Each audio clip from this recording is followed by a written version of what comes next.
Hi, I'm Bob Armstrong. I'm director of the MIT Energy Initiative. I'm Brian Anderson, director of the National Energy Technology Laboratory. Welcome, Brian. It's good to talk to you today. I'd like to ask you something about the National Energy Technology Laboratory, or NETL, I believe you call it. What are some of the exciting things going on at NETL right now? Well, Bob, thanks for having me first. And a couple of the things that I'm really excited about, what we're pushing at NETL is, well, one is advancing the areas of artificial intelligence and machine learning deeper into the energy space, be it through process control, simulation, optimization, the advancement of the use of computation to design and develop new materials. We have some great success stories about how we can use computation to design a new material from the computer, synthesize it, test it, and then iterate on new materials. And then finally, in the subsurface, it's amazing how much we don't know about what's under our feet, and being able to use the tools that we have at our fingertips today and data that are coming in at the terabytes a day level in the subsurface to understand what's going on under our feet. And this has application to CO2 sequestration, recovery of hydrocarbons and minimizing the environmental impact of the recovery of hydrocarbons, as well as even applications in the potential for other waste storage in the subsurface, like nuclear waste storage. Each lab at the Department of Energy is focused on a different research area or different focus. Can you tell me a little bit about how NETL fits into that set of research themes? I believe there's 17 national labs. Yeah, absolutely. We are a complicated organization of the 17 national labs, hundreds of thousands of scientists, but yet not many people in the United States or even around the world really know what goes on at a national lab. And you can loosely define us into 4 different types of national lab within the department. There are 3 that manage the nuclear stockpile. They do measurement and verification and have really enabled the ability to manage that nuclear stockpile without nuclear testing for the last few decades. So there's 3 labs that are nuclear labs. There are 3 that are applied labs, including NETL. There's the Idaho National Lab, the National Renewable Energy Laboratory, and then NETL. Of those 3, we all fit into different programmatic areas. So the Idaho National Lab focuses on nuclear energy. NREL, the National Renewable Lab, focuses on renewable energy. And then in NETL, we're stewarded under the Office of Fossil Energy. So we started research about a little over 100 years ago, 110 years ago, really coming out of a spate of mine disasters that were happening in the early 1900s. And so Congress passed an act trying to set up a national laboratory to solve the problem of these underground mining deaths. And so that was our Pittsburgh laboratory. And we have 3 laboratory sites managed around the country. The second that came on board was in Albany, Oregon. During the Second World War, the Navy needed better materials for submarines. And so the Albany lab spun out of that in 1943 and has been developing new materials, mostly alloys and metals, ever since, and has added a number of capabilities since then. And then the third laboratory, in 1946, after the Second World War was over, and we learned about the technologies that the Germans had to develop synthetic fuels, and the Synthetic Fuel Synthesis Laboratory was opened in Morgantown. Now, today's lab, we still have that sense of trying to find solutions and develop commercializable technologies, and it's not just focused in the fossil energy space. Granted, most of our work is on fossil energy technologies and largely around reducing the environmental footprint of fossil energy technologies. But today, we're a little bit different than the other 17 labs, and of course I digressed and got away from the fact that there are 10 Office of Science labs that focus on fundamental science and then 1 in environmental management. But and so what makes this a little bit unique is that much of our focus and history has come from fossil energy technologies. However, when you really get down to science, just like an academic organization like MIT and other research organizations, the ability to apply your knowledge to any problem at hand certainly comes to bear. So we've done work in the subsurface and geothermal. We do work in materials development that's specific to energy efficient transformer materials for the back of solar panels. And then what NETL also does a lot of work in program management for the department. And so we have a whole portfolio that includes the renewable energy space and the vehicles technology and solid state lighting. We also manage a large portfolio in the Office of Electricity and the grid. And so in general, we have an interest of what the entirety of the energy sector looks like: transportation, electricity, and heating fuels as well. And so our structure, we have a couple hundred researchers who are federal researchers focused on any aspect of research across a number of core competencies. And so, in short, we're trying to solve some of the energy challenges and even lower carbon emissions from fossil fuels. So one of the natural extensions, it seems, from your interest in how do you reduce the environmental footprint of fossil resources is your focus on life cycle analysis. We're aware, some of our researchers here at MIT, quite aware of the outstanding research that goes on at NETL in life cycle analysis, so mapping the emissions from different parts of the value chain in a product. Can you tell me a little bit about that team that you have on LCA or life cycle analysis? It's really important for us to understand the full scope of the impact of all energy production to the entire environment. We as a human species over our lifetime has underestimated the impacts we have on the environment when we develop technologies. And so for us and our life cycle assessment team, with a focus on understanding each step along a value chain of developing a technology, understanding what the ramifications are to the environment. And so certainly we know that by burning a fossil fuel, you create CO2, and that has its impacts to climate. We also have particulates. We have other aspects of the emissions along the value chain. Even in creating the cement that you use to build a plant, we have to take that into account, to the full balance of the impact we have on the environment to the way we live. And so we've built over the years a life cycle assessment group, as has MIT, and you guys do great work on understanding our true impact and our footprint that we have on the environment for everything we do, be it energy production or even the inherent environmental impact that we have when we hold a cell phone in our hand and all the components that go into that. And so it's a complicated mess of not just the CO2 emissions at the end, but where did the metal that went into the semiconductor chip come from, and what was its environmental profile as it was developed?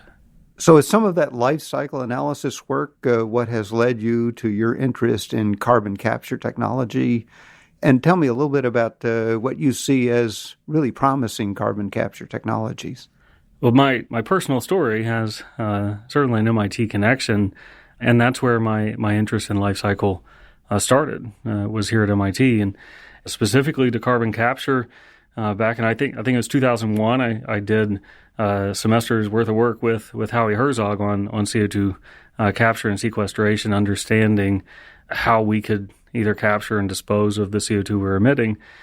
And then all throughout my career, that sense of understanding the full impact and environmental footprint had followed me through academia and then now to the national lab. Now, certainly the lab's work long preceded me, but the expertise that NETL has in understanding that environmental footprint is certainly driving a lot of the work that we're doing in carbon capture and sequestration. And so there's another big component of it beyond life cycle assessment is how the entire energy system fits together as a whole.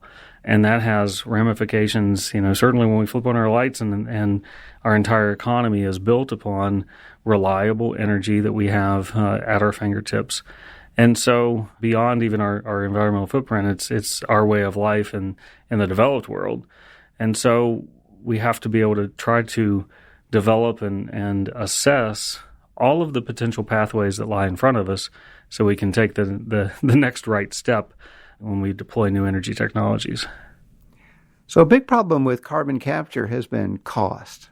I think we've known how to do carbon capture for many years, but it's just too expensive to deploy on a very large scale. So what kind of progress do you see in lowering those costs? Well, if we back up about a quarter of a century was when NETL started doing some CO2 capture research, we've seen a tremendous amount of progress since then. The problem is that the starting point on that cost was pretty high, and it's still high. But when we look at the deployed technologies for just the carbon capture piece, we've seen decreases in that carbon capture cost that have driven, from starting in the $100 per metric ton cost frame, now down in certainly well into the 60s, and even the new technologies that are on the verge of being deployed in commercial settings are certainly pushing the $40 per metric ton range. And when we look at that progress and we think about the diffusion of innovations, we need to actually deploy technologies at scale to then start moving down a learning curve so that we can have an optimized process. And one of the issues and boundaries that we've seen, particularly in bringing down the cost of carbon capture, is the fact that the investment necessary to deploy it at the commercial scale is so large. Couple that with the current policy framework that we have in the United States.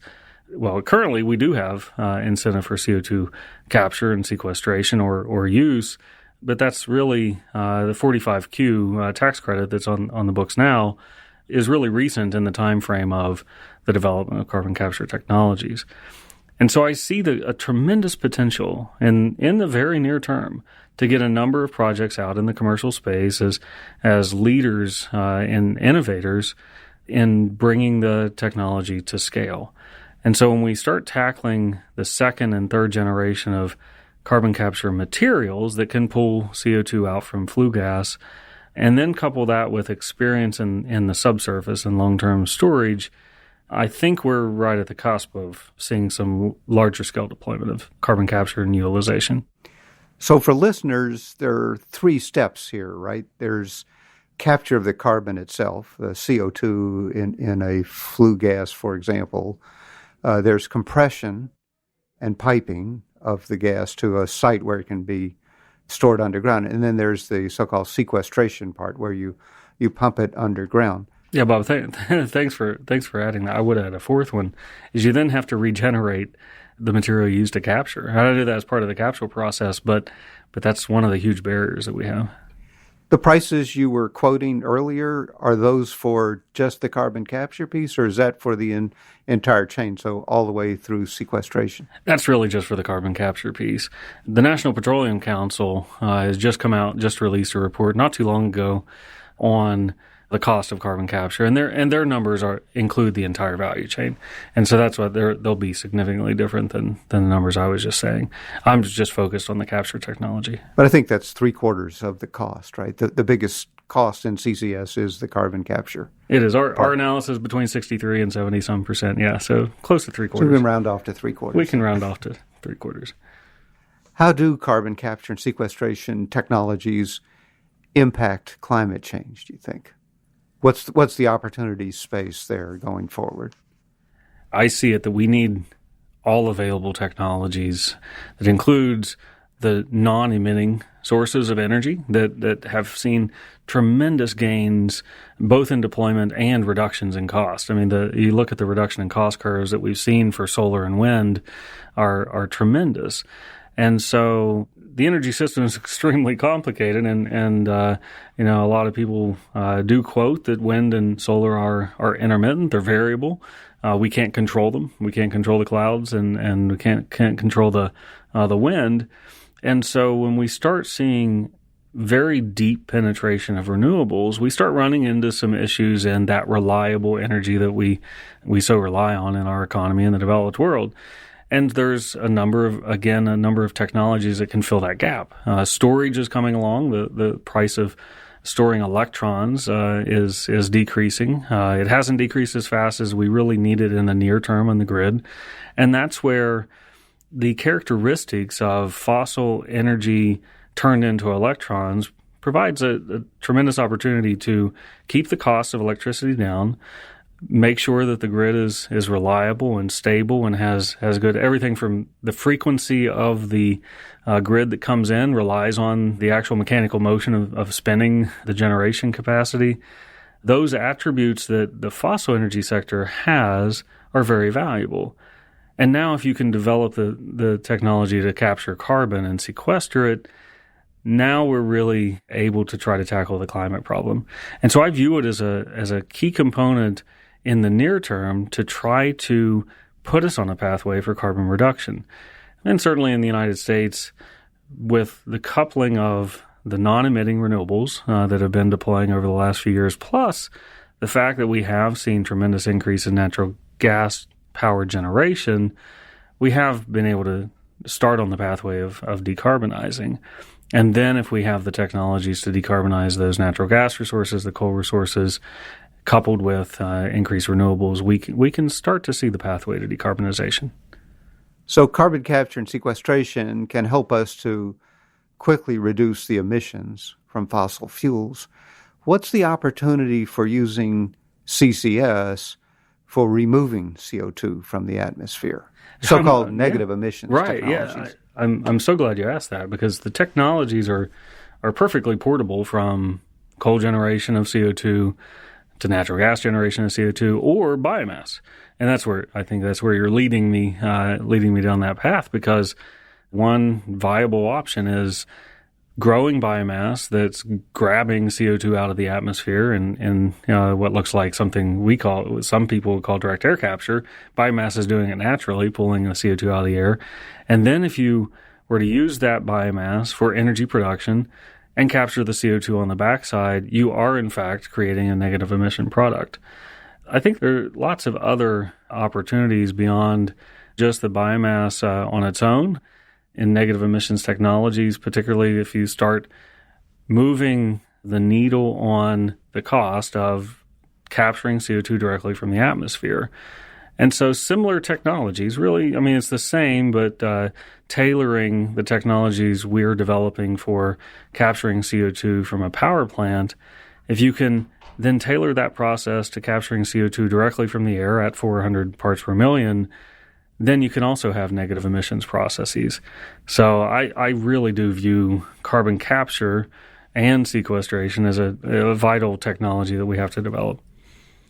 How about other parts of the economy? We talked a little bit earlier about, in your LCA analysis or life cycle analysis, emissions that come from cement or from steel manufacturing.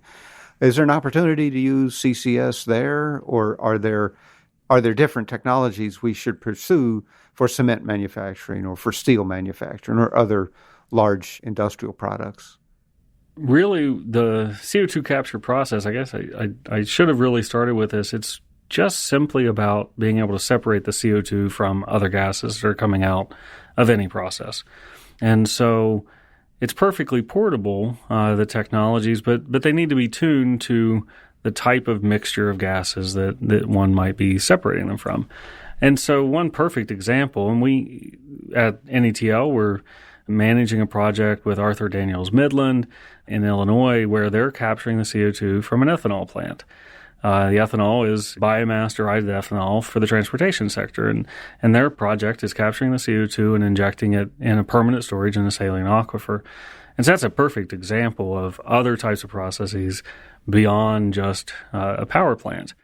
We also have a very recent agreement with ExxonMobil and the National Renewable Energy Laboratory, where the three organizations, the three of us, are working together on porting those technologies of carbon capture into the industrial sector, further into the industrial sector. Now, some of those industrial sector emission streams are even higher concentration than you have in an ethanol plant or a power plant. So the separation is easier, but the problem is those streams are smaller, they're dispersed, and like you had mentioned earlier, it's a three-step process. You capture it, then you have to compress it, you have to pipe it, put it somewhere in the ground, and sequester it. And so, it's a balance. You have a higher concentration stream in a say, a refinery of CO2, but it's more diffuse in the number of streams. So the costs go up again on that side. I like the ethanol example. That's a good one. Yeah. What other areas does NETL cover? Well, NETL, as I was talking about before, our researchers really can apply their skills to just about any sort of technology challenge.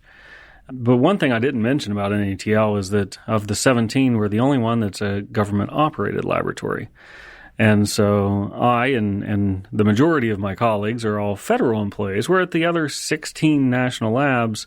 The federal government has issued a contract to a contractor who then executes on behalf of the department.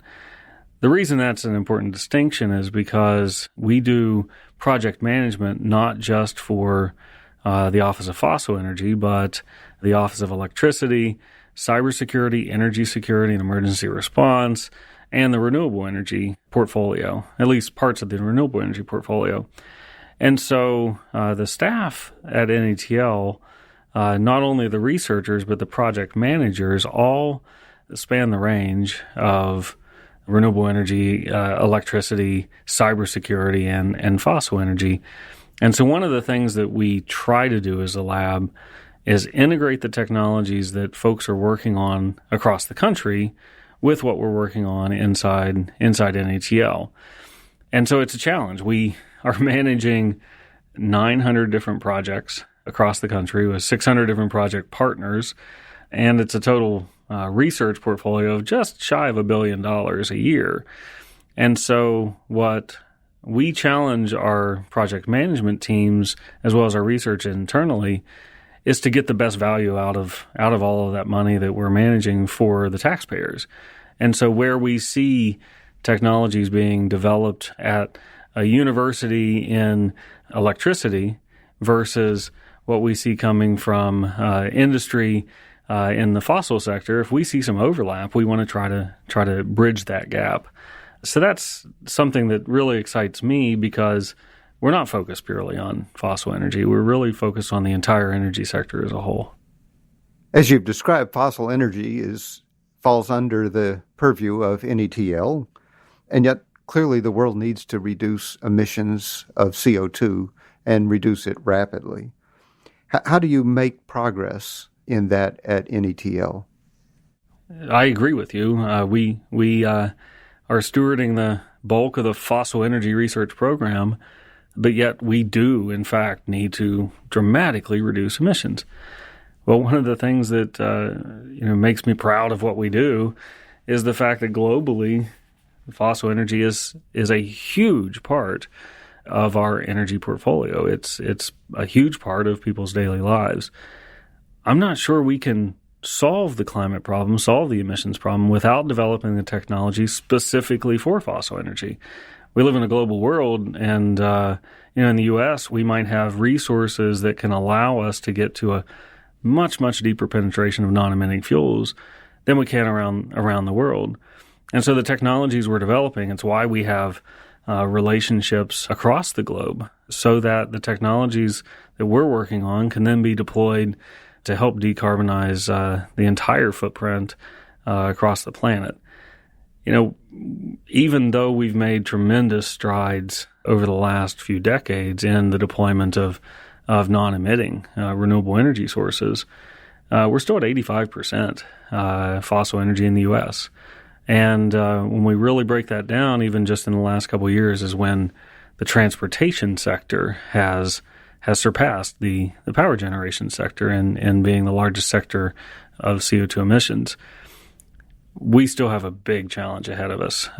Either if we electrify our transportation fleet or if we go to hydrogen and fuel cells, to decarbonize the type of transportation system we have in the United States still has tremendous challenges in front of us. And we're trying to work on all of those to decarbonize the petroleum-based fuel system that we have today all the way through the electricity sector.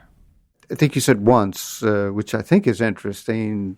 This is a conversation I have with a lot of the oil and gas companies. So those companies have as core expertise subsurface science and engineering. We're moving away from fossil energy resources. What do you do with all that expertise? Right? So there's nuclear waste disposal, there's geothermal. I mean, you have to frack to get a geothermal field to perform well. There's understanding subsurface processes that can help you predict earthquakes, to understand those seismic activity. Yeah. And we did touch on the key role that plays in CCS, right? Yeah. If you're gonna deal with emissions, I don't know if you want to say any more about where that part of NETL is headed, or whether that's something you see as a core theme for NETL going forward. Well, so I would love to talk about geothermal, not just because I'm the second co-author on the MIT Future Geothermal Report.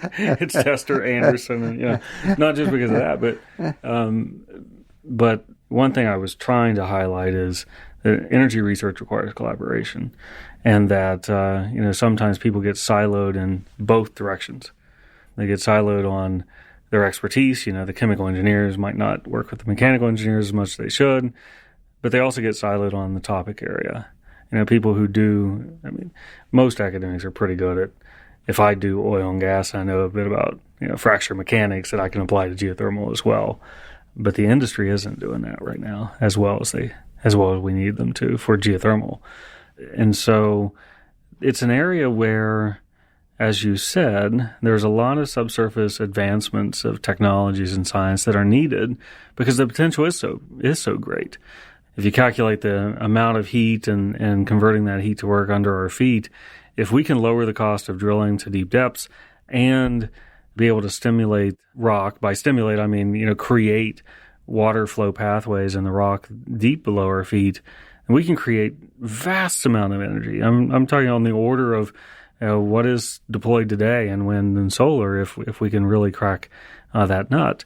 And some of that's in that Future Geothermal Energy Report, but one thing that I do see a bit missing in technology crossover is taking the wealth of knowledge that exists in today's subsurface fossil energy extraction industry.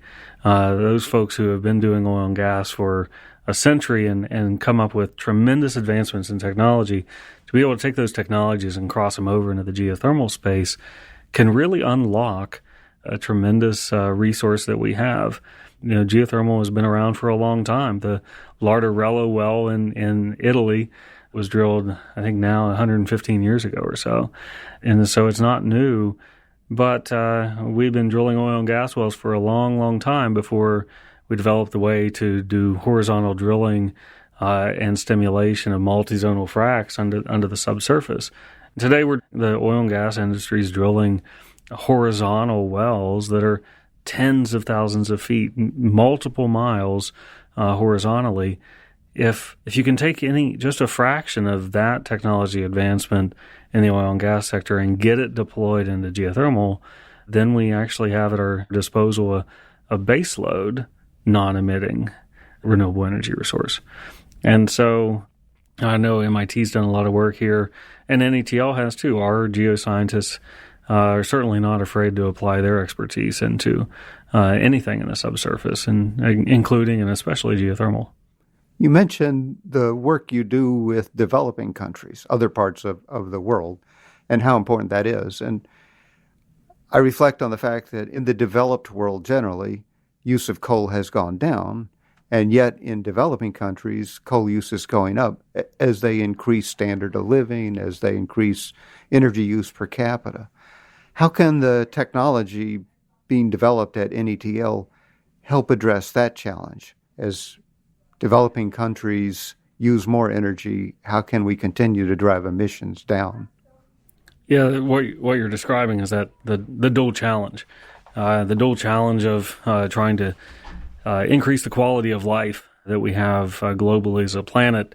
We still have 1 billion people on the planet without access to reliable energy, 700 million or so that don't have electricity at all. And so we can't walk away from the quality of life benefits that we see around the globe when you do add low cost energy. And the reason coal is the first one in is because as the developed countries are decreasing our coal usage, then the price of coal goes down, and it enables the electrification of a lot of the developing world. And so if we're able, which I believe we will be able to, so I'll change that to when we develop the low-cost methods of producing electricity from coal, those technologies can certainly be deployed around the world. And it's why we do have a major effort going on in how you scale down the production of electricity from coal. How can we make a small, modular, flexible power generation unit that uses coal but yet is specifically designed to capture carbon on the back end? And then can we take another step and have that particular small modular unit designed to be able to blend in biomass? And if we blend in biomass, then we can actually start deploying negative carbon emission technologies at low cost that have the appropriate scale for distributed generation that would be appropriate to the developing world.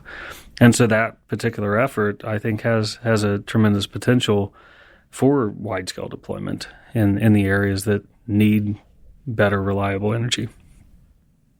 You got your PhD here at MIT, as you mentioned earlier. Very proudly, yes. What are some of the learnings from your experience here at MIT, and how has that helped you in your career, your university career first, and now at NETL as director? If I focus first on the academic career, I spent almost 14 years in academia in a chemical engineering department at West Virginia University and creating an energy institute at the university to help bridge researchers across what at that university is 13 colleges and about 150 researchers. So I would say grew up in my academic career doing my PhD work in the what was then the MIT Energy Lab, one of the precursor organizations to the Energy Initiative. And in that type of environment, I saw the level of collaboration that MIT tries to engender on all the faculty, the level of collaboration across departments. You know, one particular example is the Sustainable Energy course that at one point I know was co-listed in about 7 different departments. And so having multiple advisors, even from multiple departments, on a thesis, it was more the rule than the exception. And so that really influenced the way that I looked at tackling larger collaborative problems in an environment in the academic setting. And so when I moved into an academic role as an assistant professor, I was the odd bird of the assistant professor who wasn't going after the SinglePI grants as often as I was going after the MultiplePI grants. And then that further influenced my decision to work at the university level to create a WVU Energy Institute to be able to help foster collaboration. And then further in my career, as I'm now at the National Lab, that is exactly what we try to engender at the laboratory as well, is we're trying to tackle some of the world's greatest problems, and you can only do that through collaboration. And so that's absolutely one way that MIT has put a footprint or an imprint on me throughout my career. Another way, which is somewhat similar but a little bit different, is to not be afraid to try to tackle the really big problems and not think incrementally. So I give the environment here at MIT a lot of credit for helping shape the way that I try to tackle problems. You mentioned SinglePI versus MultiplePI. Just for non-academics in the audience, PI is the principal investigator, and yeah, please forgive me for that. The academic speak, the SinglePI is when oftentimes you're trying to tackle one very specific problem in one research group with a particular tool set, where you have one faculty member or researcher that's leading the project, and the multiple principal investigators when you're bringing in teams with multiple tools and techniques and talents. Energy is a great area for multiple investigator projects. You've hit on some of those during the conversation began with artificial intelligence, expertise, machine learning, new methods to the energy space, but also chemical engineers, mechanical engineers, material scientists. I assume you have that range of people at NETL. We do, but we also always want to reach out and bring in the best collaborators as well. The connection of artificial intelligence, data analytics, and machine learning to specific problems requires collaboration. It truly does, I think, to move to the next generation of data analytics and artificial intelligence. And this is not a knock on that entire field and the development that has gone on, but we are just now, I think, achieving the capabilities of bringing fundamental science subject matter experts in particular fields in with the folks that know how to craft algorithms for machines to learn and for data analytics and artificial intelligence to really come to bear. And so as we start having higher computational power and capabilities in our computers, and then we're bringing together those data scientists with subject matter experts in specific fields like chemical engineering, mechanical engineering, and chemistry and physics. When we actually have those two merged well together, I think we're just at the verge of unlocking a lot better understanding of solutions of our energy problems, as well as understanding of our universe, frankly, when it comes to some fundamental science connections to data analytics and artificial intelligence. And so that's an area where we at NETL are absolutely not just relying on our own in-house expertise. We're building a collaboration across many of the other national laboratories, both on the subject matter expert side and algorithm development, as well as reaching out to our academic and university partners. And MIT has a wealth of knowledge and a long history of bringing artificial intelligence to bear. And so that's a tremendous opportunity for us all to work together. You've described a lot of interesting work going on at NETL in the recent past. What are some of the new announcements we might expect to hear coming out of NETL in the near future? Well, the most recent one that was announced is this artificial intelligence initiative, and we for the specific areas focused on the subsurface, it's called the SMART Initiative, and that's for building toward real-time decision making. And some of the ones that are coming in the future out of NETL and out of the department as a whole is how we put together the modernization of our electric grid with the pathways to get to a decarbonized future. And so that's one that I'm really excited about the potential for us to be able to develop some coherent pathways toward what we all see as a shared future. Some of the other areas I see some tremendous potential looking forward.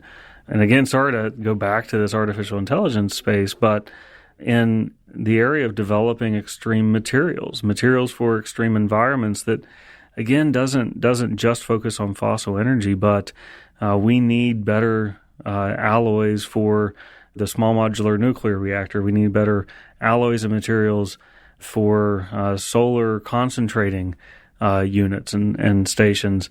And so we have an effort that's called Extreme Mat, materials for the extreme environment. And I see that there's just some really exciting results and accomplishments that are coming out of that effort that has the potential to really change a lot of different technology pathways. A developing new area in energy, very exciting, is hydrogen. Yes. Hydrogen needs new materials as well. Is that part of your portfolio in materials research? It certainly is. It is. It's in the area that we're examining how you can not only convert existing infrastructure that we have across the United States to being able to distribute and deploy hydrogen, and what advances need to be made in everything from coatings and even new materials that would go into that space. But then ultimately, it's on each end of the infrastructure is how you generate hydrogen, and that has implications both for increasing the efficiency of electrolysis. That's a great way to get hydrogen directly from renewable sources, or ways that you can get hydrogen from, we do have plentiful natural gas in the United States due to the recent revolutions in technology. And so if you take natural gas, it's a great source of hydrogen. It is the commercial source of hydrogen today. And then if you capture the carbon off of the generation, then you have carbon-free hydrogen generated from natural gas. And that does require some new materials development to lower the cost and increase the efficiency of that process. But then on the other end, how do we use hydrogen in the most efficient way? Are we going to combust it in a typical internal combustion engine, or can we take another leap in efficiency? Even jump past the second law of thermodynamics and create electrochemical conversion through solid oxide fuel cells. And I know there's a lot of work going on here at MIT and at NATL in that area. And so, again, materials need to be developed that can last a long time, that don't degrade over time, if the technology of solid oxide fuel cells could see commercial viability in the future. A big challenge for using hydrogen is going to be infrastructure for moving it around from sources, for places where it can be produced cheaply, whether from renewable energy or other ways. Can we reuse the natural gas pipeline we have today? Is that going to need serious modification, upgrading, or replacement? What are the possibilities there, and what are the materials challenges there? Boy, it'd be great if we can leverage the existing infrastructure, and that's exactly some of the areas that we at NATL and the department want to explore. We know today that we can start blending in hydrogen at low concentrations with the natural gas that's in the existing infrastructure, and the infrastructure doesn't really know the difference at low concentrations. But how far can we go? And what are not only the materials that we can develop that might be able to create retrofitting opportunities? Imagine being able to take what might look like a polymer plastic coating, spray it on the inside of a pipeline using what's called a pig that runs through a pipeline, and then in the end having a pipeline that will not leak, that can actually hold hydrogen at high pressures to be able to reuse that existing infrastructure. Those technologies there's some ideas and some development that's happening on some of those today, but we don't know yet the potential capacity at very large concentrations or even pure hydrogen as we move into the future. But boy, we have quite a distribution network already built in the United States over the course of 100 years or more, that it would be terrific if we could take advantage of that. Where can people learn more about NETL? Well, they can certainly visit our website. There's a good bit of information there, and we're constantly updating what information is on the website. And you'll find information about the lab and about the science we do and about the programs that we're managing. And if folks are interested, there's also all the opportunity announcements for funding that we post every day and every year. And so I think it's a great place to start. And then certainly if they want more information, there's contact there to dive a little deeper. Thank you very much, Brian, for an interesting conversation about what's happening today at NETL and how that work can help transform us to a new low-carbon energy system. Bob, thank you very much for having me. It's been a great pleasure.